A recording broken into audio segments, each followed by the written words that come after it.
इमाम मालिक की रिसर्च क्या है? रफ़ा दीन मनसूख है। इमाम अबू हनीफा रहमतुल्लाह अलैह की रिसर्च क्या है? रफ़ा दीन मनसूख है।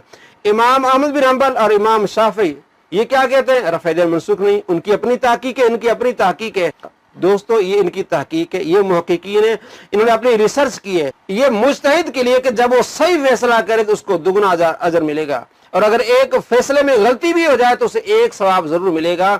इनके नजदीक अगर मनसूख भी हो चुका है, अगर इन्होंने तहकीक की है, मनसूख भी हो चुका है, बावजूद इसकी इनकी नमाज भी होगी, उनका सवाब मिलेगा। क्यों कि ये मुज्तहिद हैं। जो मुज्तहिद को फॉलो करेगा उसे सवाब भी मिलेगा, उसकी नमाज भी होगी। लेकिन जो मुज्तहिद को फॉलो नहीं करेगा, अपनी तहकीक पे चलेगा, मुज्तहिद नहीं होगा, अगर वो हदीस मनसूख है फिर भी रफ़ा दीन करेगा तो ये सुन्नत के खिलाफ होगा, इसलिए कि वो मुज्तहिद नहीं है। मुज्तहिद को फॉलो करना इसका फायदा ये है, और उनके मानने वालों के भी।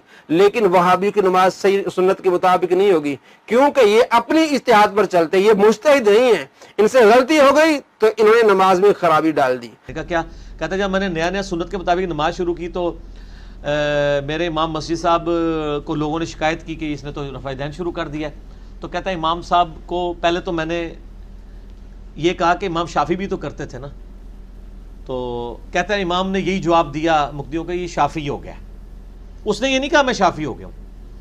उसको बाद पता चला तो उसने कहा कि इमाम साहब मेरा आप क्यों कह रहे हैं मैं शाफी हो गया हूँ? मैं तो शाफी तो नहीं हूँ, मैं तो मोहम्मदी हूँ। कहता फिर तो मैं तुम्हें रफ़ा दीन नहीं करने दूंगा।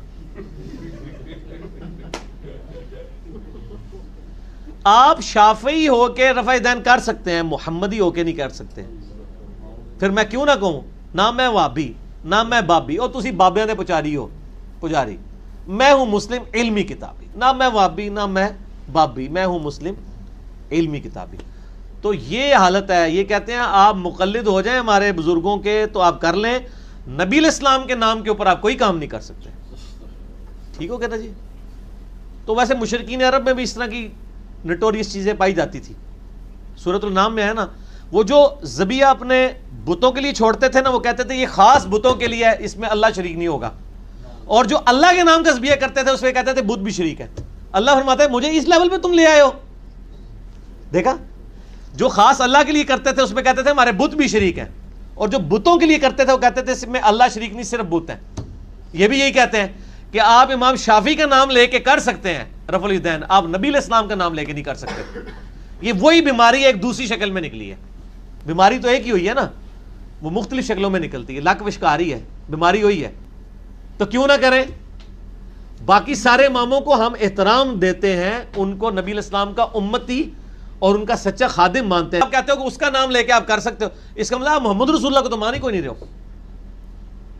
आप इसकी जितनी मर्जी तो जिहाद पेश करें, ये इतनी बड़ी बोंगी है कि आप इंटरनेशनल अदालत में हमारा मुकदमा ले जाएं तो आपको तो काफिर डिक्लेयर कर दिया जाए कि यार ये तो इसको कुछ मानते हैं, उसको तो कुछ मानते ही नहीं है जिसका कलमा पढ़ रहे हैं। बस जालिम है।